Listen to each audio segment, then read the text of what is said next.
कर्म करो, फल की इच्छा मत करो।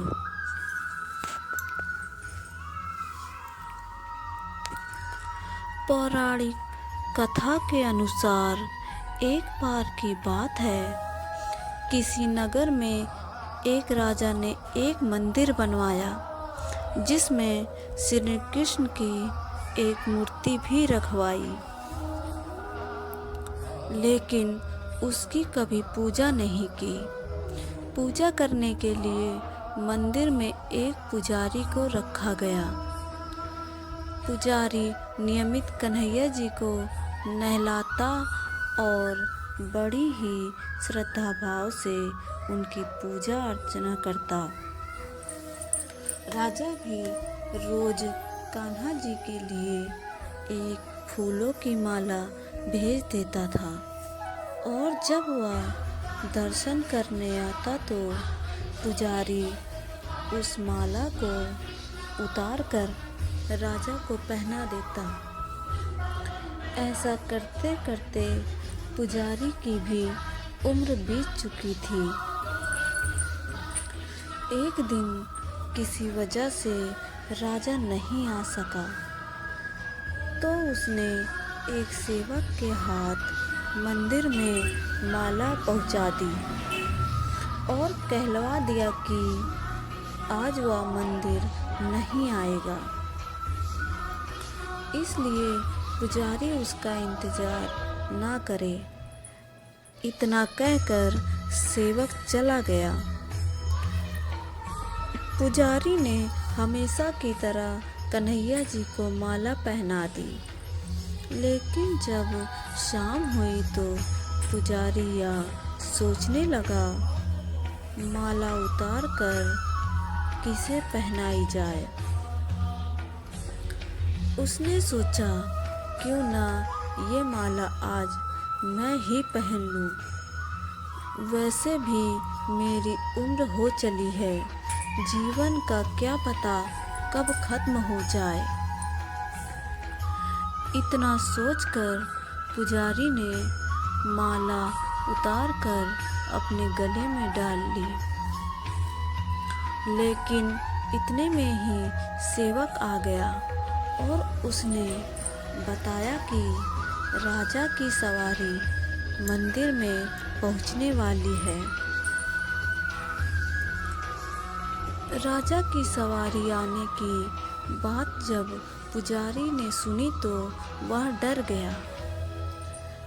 उसने सोचा कि अगर राजा ने उसे देख लिया तो वह तो मरवा ही डालेंगे। आनन फानन में पुजारी ने माला उतार कर वापस कन्हैया जी को पहना दी। जैसे ही राजा अंदर आया तो हमेशा की तरह पुजारी ने माला कान्हा जी के गले से उतार कर राजा को पहना दी, लेकिन माला पर लगा सफ़ेद बाल देखकर राजा समझ गए कि पुजारी ने यह माला स्वयं ही पहनी थी। बस फिर क्या था, राजा क्रोधित हो उठे और उन्होंने गुस्से में पुजारी जी से पूछा कि माला पर सफ़ेद बाल कहाँ से आया। तब राजा की बात सुनकर पुजारी डर गया और बोल पड़ा, ये तो कन्हैया जी का है। अब तो राजा और भी क्रोधित हो गए, क्योंकि कान्हा तो भगवान है और उनके बाल सफ़ेद कैसे हो सकते हैं। इसलिए राजा ने फरमान सुना डाला कि कल श्रृंगार के समय राजा खुद आएंगे और देखेंगे सच में ही कान्हा जी का सफ़ेद बाल है या पुजारी झूठ बोल रहा है। उन्होंने कहा कि अगर पुजारी ने झूठ बोला होगा तो उसे फांसी दे दी जाएगी। राजा का फरमान सुनकर पुजारी का बुरा हाल हो गया। उसने सोचा अब क्या करे, कहाँ जाए, अब तो उसका मरना तय है।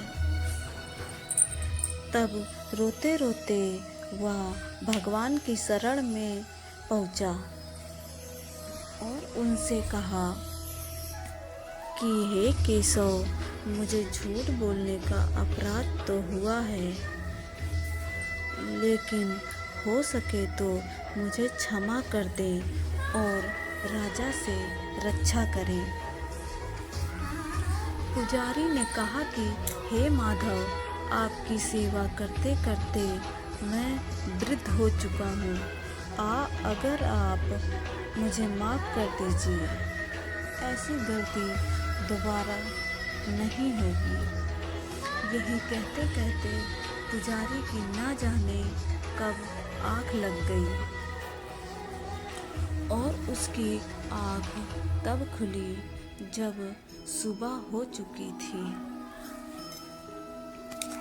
उधर सुबह होते ही राजा भी आ गया और कहने लगा, आज कान्हा जी का श्रृंगार वह खुद करेगा। ऐसा कहकर जैसे ही राजा ने कान्हा जी का मुकुट उतारा तो देखा कि श्री कृष्ण के तो सारे बाल ही सफ़ेद हैं।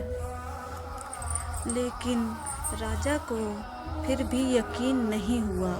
उसे लगा कि फांसी के डर से पुजारी ने ही बालों को रंग दिया होगा।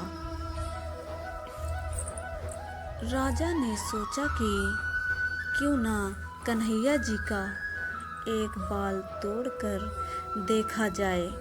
इसके बाद राजा ने कान्हा जी का बाल तोड़ लिया, लेकिन जैसे ही बाल टूटा, कन्हैया जी के सिर से खून की धारा बहने लगी। यह देखकर राजा भगवान के चरणों में गिरकर माफ़ी मांगने लगा।